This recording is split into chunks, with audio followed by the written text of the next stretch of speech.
최고의 법률 전문가들과 함께하는 GBC 법률 상담의 구도경입니다. 조 바이든 대통령의 더 나은 재건 정책 일환으로 하원 민주당이 추진하고 있는 1조 7,500억 달러 규모 사회복지 예산에 새로운 이민 정책이 다소 포함될 것으로 알려졌습니다. 어떤 내용이 담길지 많은 이민자들이 집중하고 있는데요. 이런 법안 통과 시도가 계속되는 만큼 이민 관련해서 어떤 변화가 있었는지, 또 최근 이민 동향은 어떤지 이 시간 알아보도록 하겠습니다. 이민법 전문 천관우 변호사님 나오셨습니다. 안녕하세요, 변호사님. 예, 안녕하십니까? 네, 반갑습니다. 제가 방금 말씀드린 것처럼요, 요즘 이 워싱턴이 예산 지출 관련해서 아주 시끄러워요. 그 중에서도 이 사회복지성 예산안이라고 불리죠. 예. 이 예산안 안에 서류 미비자들을 구제해주는 조항이 포함이 됐다. 뭐 이런 뉴스도 나오고 있는데 어떤가요?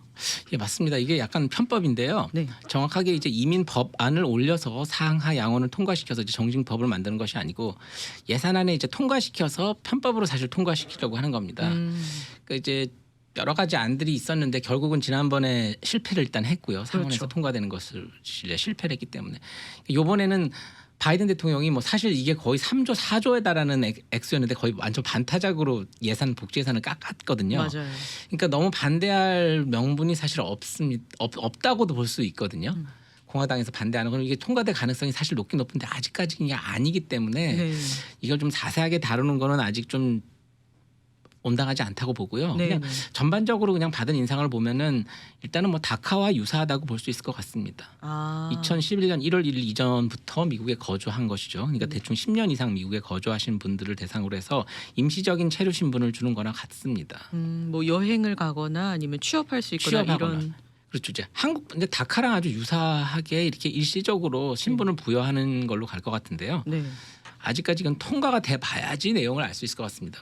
그렇죠. 그러니까 5년씩 이렇게 신분을 연장해 주는 식으로 해서 이제 영주권자는 아니지만 자유롭게 일을 할 수 있고 특히 이제 다카 대상자들이 사실 다녀올 수는 있습니다. 해외 왜냐하면 나갈 카드 그 EAD 카드라고 해서 노동 허가증도 받지만 보통 콤보로 신청을 해서 여행 허가서도 같이 포함이 돼 있거든요. 네. 조그만 카드 안에.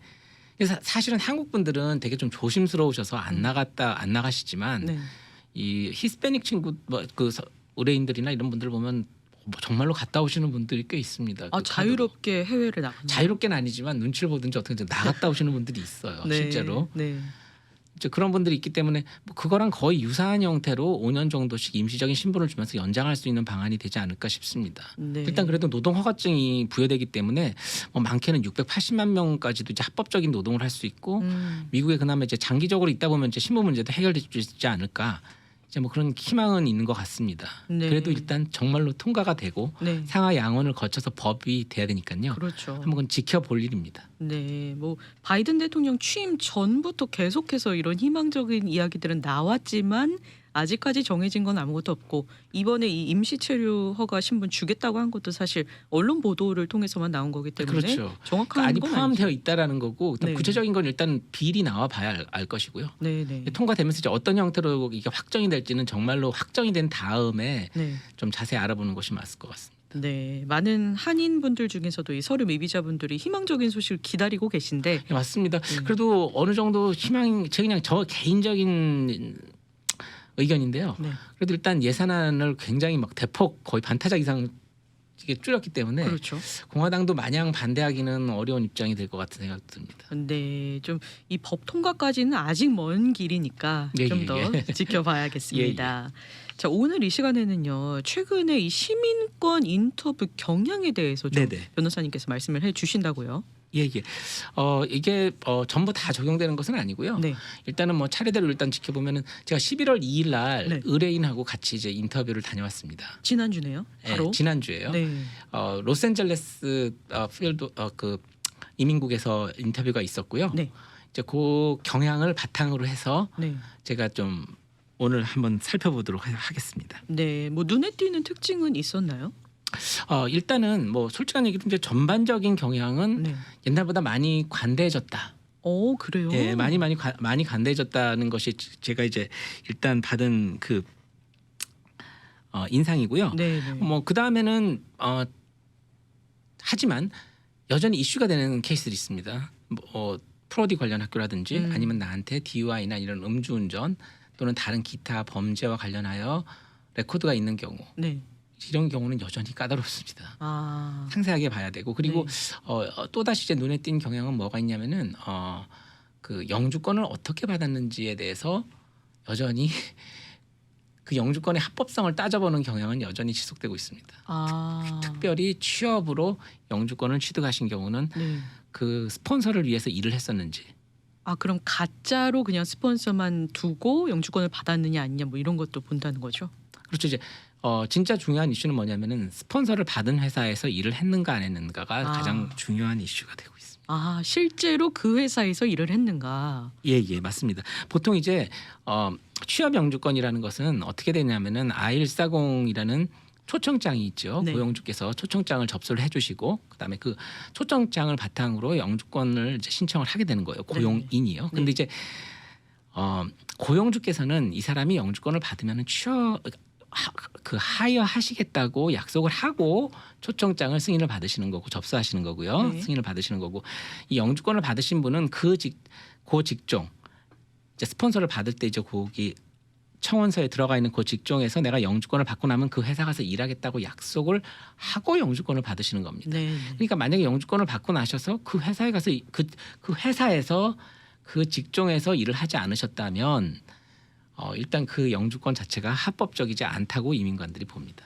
그럼 그 회사에서 일한 것뿐만 아니라 네네. 직종도 정확하게 그 직종 그대로 유지를 했나 보는 거예요? 그렇죠. 왜냐하면 이제 처음 이제 취업 영주권을 하시는 분들은 다 기억이 나시겠지만 그 LC라는 게 있습니다. 네. 펌이라는 시스템을 통해서 노동청에 먼저 영주권 신청을 위해서 청원서를 제출해 줘도 되겠습니까? 허락을 받는 단계입니다. 네네.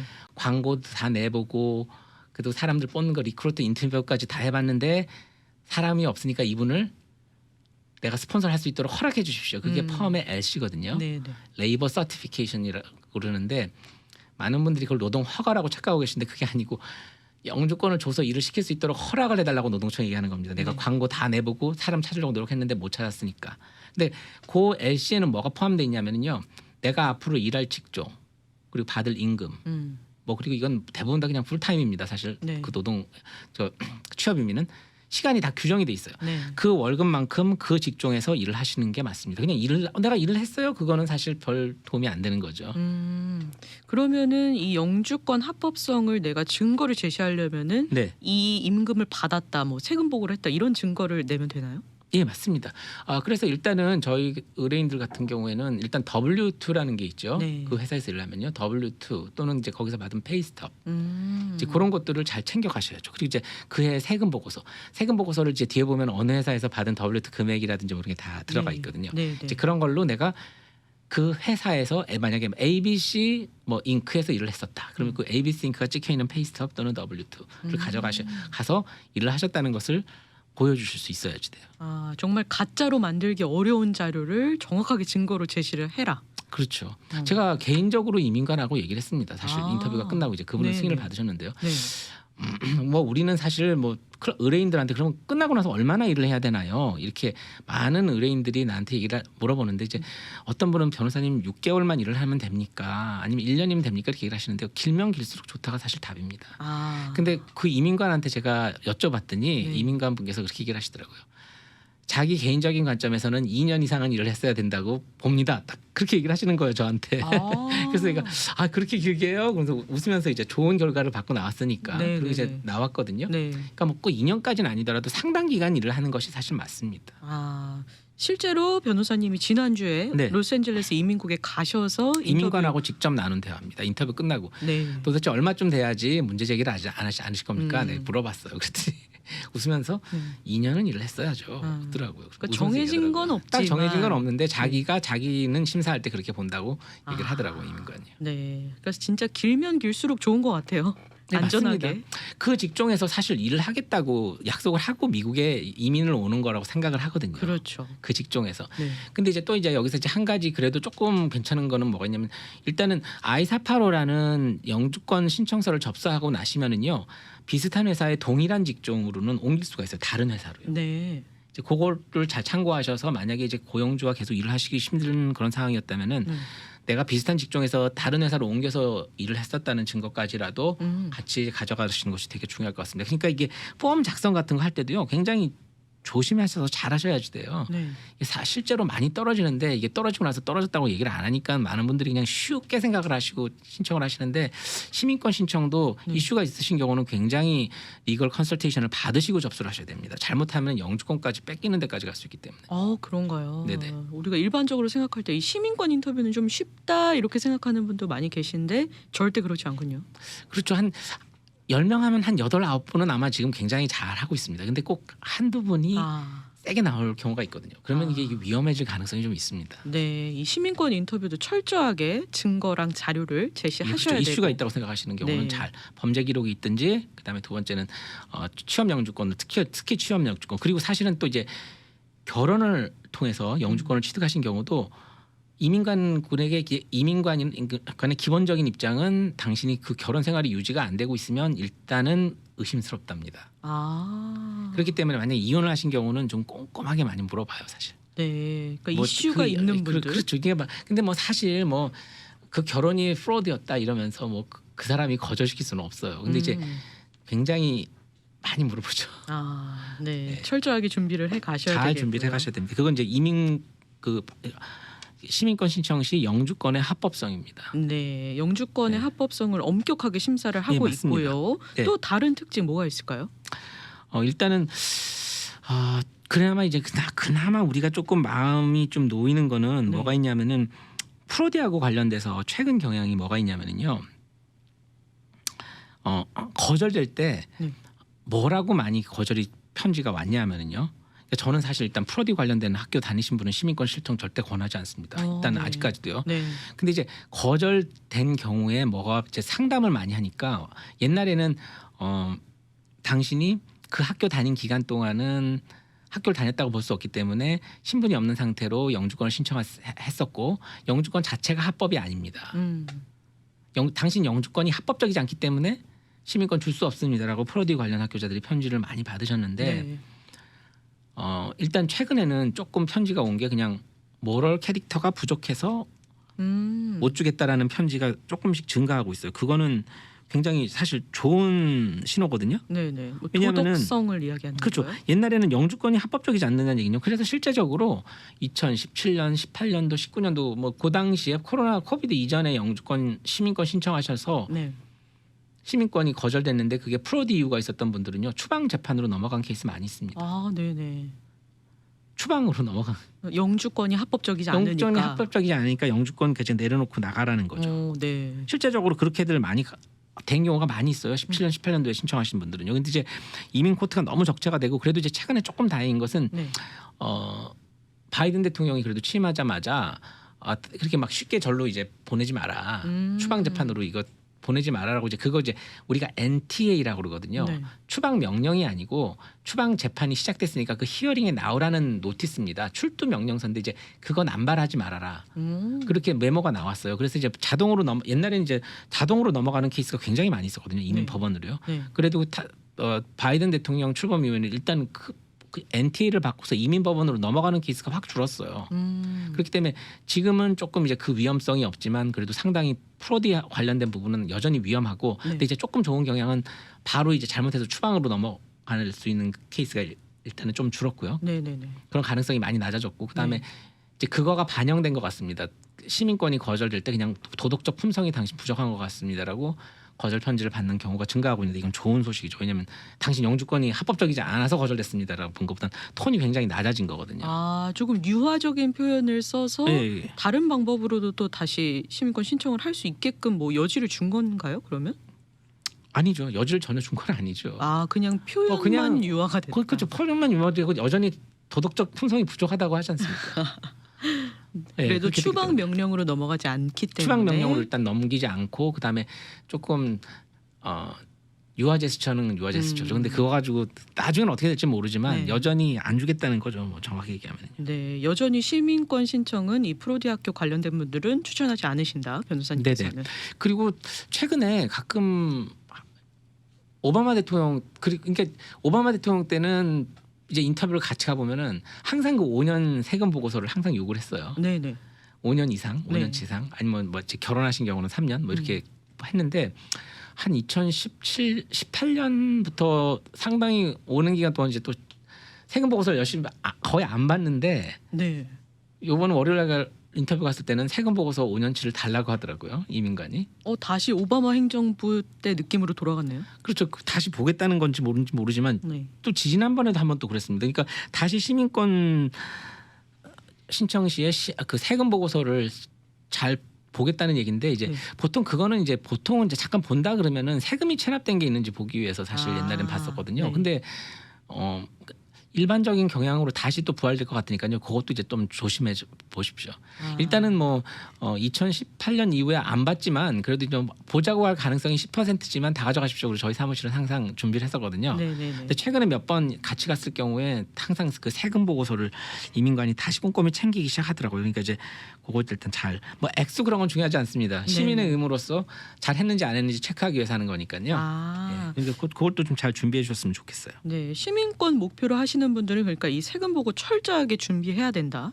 예, 뭐 그게 뭐 액수가 뭐 많이 해야 된다, 돈 바라기 그런 게 아니고 네. 그냥 잘 챙겨 가실 수 있을 정도. 체납하지 체납된 게 않고. 체납된 게 없다는 거. 예, 네. 그 정도로만 하시면 괜찮을 것 같습니다. 네. 또 시민권 인터뷰 잡히는 속도는 어떤가요? 속도가 이게 참 너무나 불공평한데요. 네. 올해 봄에 넣으신 분들은 상당히 빨랐습니다. 저희 사무실 기록이 2월 말에 접수하셨는데 5월 18일 날 선서했어요. 2월 28일 날 접수가 됐는데 네. 거의 3달? 3달이 채 안 걸린 거죠. 네. 2달하고 2주. 왜 이렇게 3주. 빨리 됐죠? 그러니까 올해 봄부터 넣으신 분들은 올해 초반부터 넣으신 분들은 무지무지 빨랐어요. 다 4개월에서 4개월 전으로 굉장히 빨리 받았는데 이게 굉장히 불공평한 게 작년 여름에 거쳐서 말하고 가을에 넣으신 분들은 꼬박 1년 걸려요, 다. 그러니까 이게 지문 찍는 것도 관련이 있고요. 여러 가지 시스템상의 문제로 네. 오히려 작년 중반 코로나 피크 때 아니면 작년 후반부 가을에 넣으신 분들은 꼬박 1년 걸리시는데 올해 넣으신 분들은 굉장히 빨리들 잡히고 계십니다. 지금. 와, 코로나 한창일 때 접수하신 분들이 그러니까 좀 피해가 있는 거네요. 피해가 있어요. 이것만 그런 게 아니고 영주권 인터뷰도 솔직히 그렇습니다. 이게 뭐 지문 시스템이 이제 찌그러 가지 못하고 센터가 닫혀 있고 뭐 8월부터 열었다고 하지만 그게 뭐 제대로 이게 잘 안 작동이 됐거든요. 그래서 상당 부분은 이제 그나마 이제 좀 나아진 게 신청 시에 상당 부분 이제 시스템에 지문이 들어 있는 분은 그걸로 조회를 하겠다고 그래서 면제를 굉장히 많이 해줬어요. 그래서 이제 그런 걸로 이제 적체가 오래 풀리면서 다는데 이제 과거에 넣으신 분들께는 이제 그게 잘 안 됐는지 어쨌는지 상당히 늦습니다. 작년 여름부터 후반부까지 접수하신 분들은 꼬박 1년이 걸렸어요. 다. 네. 시민권이. 뭐 불공평해도 어쩌겠어요. 그냥 기다려야죠. 그렇죠. 이거 어쩔 수가 없습니다. 뭐 이게 우리가 시스템을 뭐 조정할 수 있는 것도 아니고. 네네. 그리고 또 전반적으로 영어 시험도 까다롭게 심사한다고요? 예, 근데 사실 LA는 상당히 그러니까 이게 센터마다 조금씩 차이가 있는데요. 여전히 까다롭게 한 예가 저 이제 인터뷰를 갔다 오신 분들한테 저랑 같이 간 경우는 사실 좀 모르겠어요. 변호사랑 같이 가서 그래서 그랬는지 좀 세게는 안 했는데 혼자 가신 분들이 굉장히 곤욕을 치르고 오신 분들이 꽤 많이 있습니다. 네네. 그러니까 여전히 이 영어 단어를 물어보는 경우도 있고요. LA는 사실 조금 덜합니다. 제 느낌상 LA는 영어 시험을 그냥 통상적인 걸로 읽기, 쓰기, 읽기와 쓰기, 그 다음에 이해하는 정도를 좀 보거든요. 네네. 사실은 언더스탠딩 스피킹도 있어요. 평가 항목에. 네. 그래서 뭐 쉽습니다. 뭐 예를 들면은 뭐 누가 미국 대통령입니까? Who is the President of United States? 그럼 읽어보십시오. 그럼 그거 읽으면 돼요. 그리고 그다음에 조 바이든 is President of the United States 쓰세요. 그럼 그 합격한 겁니다. 네네네. 그러고선 이제 옆에서 보죠. 뭐 일어나서 선서하실 때 stand up and raise your right hand. 그러면 일어나서 딱 하는 거. 그다음에 스크린 보세요. 그러면 하는 거. 그럼 이제 언더스탠딩이 되시네요. 그리고 이제 넘겨주는 게 보통 맞고 LA는 그 정도 수준으로 하는 것 같습니다. 네. 상당 부분 아닌 예도 있을 수는 있어요. 근데 네네. 이제 산타나나 이렇게 오렌지 카운티에 거주하시는 분들 영어 시험 보는 걸 들어보면 굉장히 까다롭게 한 얘기가 많이 있습니다. 그래요. 그러니까 그 안에 있는 어려운 단어들을 많이 물어보고요. 네. 그 다음에 그 N400이라는 폼 안에 있는 데서 질문 내용이 그게 무슨 의미인지 물어보는 센텐스가 무슨 의미인지 물어보는 것도 있었어요. 산타하나에서. 와. 그러니까 조금 영어 준비를 너무 만만하게 생각하시면 안 되고요. 네네. N400이라는 폼 자체도 영어 공부하신다고 생각하시고 꼼꼼하게 보고 가시는 게 특히 이제 오렌지 카운티 쪽이 이제 그런 예들이 최근에 몇 개가 지금 있었거든요. 네네. LA는 영어 시험에 대해서는 조금 간대합니다. 그리고 이렇게 시민권 인터뷰에 변호사님께서 같이 동행을 하시고 하니까 최근 경향을 잘 알고 계신데 제가 끝날 때 이민관한테 물어봐요. 또. 네, 그러니까 좀 이 시민권 인터뷰 앞두고 걱정이 되시는 분들은 변호사님과 조언을 통해서 미리 좀 짜여진 그 전략을 갖고 가는 것도 좋겠어요. 그렇습니다. 일단 뭐 저는 이제 같이 가시는 분들은 이제 DOI 레코드가 계신 분들이 일단 크리미널 레코드가 있는 분들이 많고요. 네. 그 다음에 이제 조금 그 다음으로 많이 가시는 분들이 취업 이민, 취업 이민으로 영주권을 취득하신 분들. 그런데 상대적으로 이제 일한 기간이 짧은 경우, 그러니까 이슈가 될 수 있는 거는 그러니까 저희 사무실에서는 일단 리허설을 다 일단 해드려요. 인터뷰가 잡히시면은요. 중요한 포인트하고 가져가셔야 될 서류. 그러니까 이제 전문가하고 이렇게 리허설을 거치고 최소한 리허설은 하고 가시는 게 좋을 것 같습니다. 네, 좀 안전하게. 변호사랑 같이 가셔도 괜찮고요. 네, 안전하게 꼭 준비를 하셔서 시민권 인터뷰 무사히 끝내시길 바라겠고요. 네네. 저희는 그러면 이 프로디 이야기 조금 더 해볼게요. 네네. 이 여전히 시민권 인터뷰할 때 프로디 관련된 분들은 그래도 거절되고 있다 말씀해 주셨는데 여전히 거절되고 있습니다. 네, 좀 최근에 경향이 어떤가요? 일단은요. 아까 그 시민권 거절 사유에서 톤이 좀 바뀌었다고 그랬잖아요. 네네네.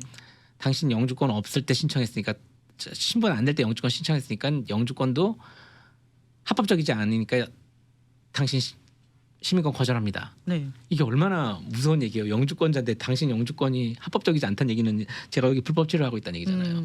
과거에 그렇게 시민권을 거절을 했고요. 네. 그렇게 해서 거절이 된 상태에서 상당히 많은 분들이 NTA를 받았습니다. 추방 명령 재판에 나오라는 출두 명령서죠. 네네. 그랬는데 최근에는 그냥 당신 모럴 캐릭터가 모자란다. 시민으로서 도덕적 품성이 모자라는 것 같다라고 거절시켜서 편지가 오는 경우들이 조금씩 증가하고 있습니다. 네. 그건 좋은 사인이에요, 사실은요. 네네. 거절은 되셨지만. 네. 그리고 영주권 거절 시에도 마찬가지입니다. 영주권 거절 시에도 톤이 당신이 프로드의 일부였다 이거거든요. 네. 그러니까 뭐냐면은 그 학교 자체가 이민 사기의 중심지고 거기에 I-20를 신청했거나 학교를 다녔다는 것은 그 이민 사기의 공범이라는 거거든요. 공범. 네. 영미법에서는 공범이면 같은 처벌을 받습니다. 네. 그렇기 때문에 범죄를 저지른 것 때문에 당신 영주권 못 준다. 이렇게 상당히 많이 갔었거든요. 네. 근데 최근에 약간 선별적으로 받은 편지가 신분 유지를 했어야 되는 경우는 다시 그 어떻게 돌아가냐면요. 신분 유지를 그 학교 다닌 기간 동안은 증명이 충분히 안 되니까 신분 유지를 못했다 당신이. 그래서 영주권 신청할 자격이 안 된다.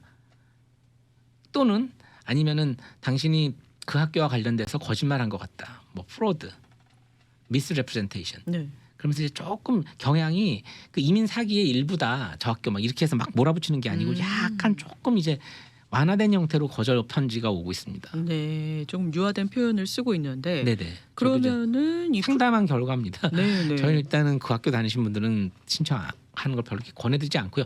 반드시 이제 신청하시는 경우는 방법을 면제, 601 면제라는 게 있습니다. 네. 그 학교 다닌 거는 내가 잘못한 그러니까 영주권을 못 받게 되는 사유가 그 학교를 그러니까 내가 잘못한 게 있거나 신분이 넘어간 적이 있거나 시민권자랑 결혼하는 것 이외에 네. 체류 신분이 없는 경우 이렇게 여러 가지 이유가 있는데 내가 잘못을 한 경우 범죄를 저질러서 전과가 있든지 아니면 또 다른 잘못을 한 경우가 있는 경우 내가 잘못해서 영주권을 못 받게 되는 경우에 그 잘못을 면제를 받는 게 있습니다. 네. 601 웨이버. 네.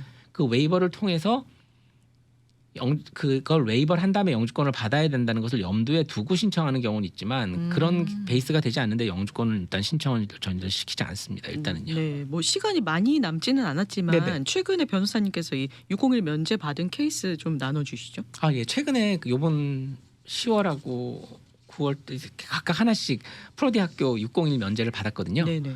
그러니까 좀 이해를 돕기 위해서 이제 간단하게 말씀드리면 601 면제라는 것은 내가 이제 잘못한 거 범죄 행위가 있든지 또는 다른 롱도잉이 있는 경우 이제 그런 경우에 면제를 받는 건데 기준은 나한테 일단은 시민권자나 영주권자, 배우자 또는 부모님이 계셔야 되고요. 네.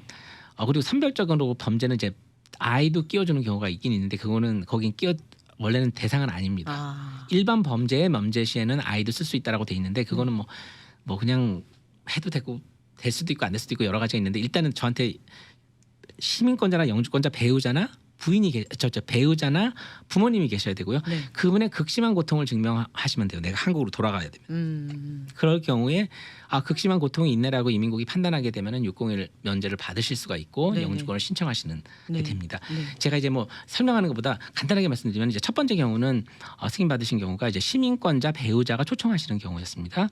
학교를 한 2, 3년 정도 다니신 것 같아요. 프로디 프로디 학교를요. 그래서 처음에는 이제 저희가 노이드라고 그래서 노리스 오브 인텐트 디나이 앞으로 거절하겠다는 편지부터 제가 했습니다. 거기에 대한 답변서를 쓰면서 일단은 우리가 사파로를 그러니까 영주권 신청서를 거절하지 말고 우리가 601 면제를 신청하겠다 해가지고 그 모션 투 홀드 인 어베이언스라고 그래서 케이스를 오픈을 시켜달라고 이제 요청을 해서 보냈어요. 네네. 그래서 이제 기다리는 동안 601A를 했습니다. 네. 601A를 해서 네. 면제를 받았어요. 그러니까 뭐 여러 가지 조건이 이게 너무 긴 얘기라서 다 해드릴 수는 없고요.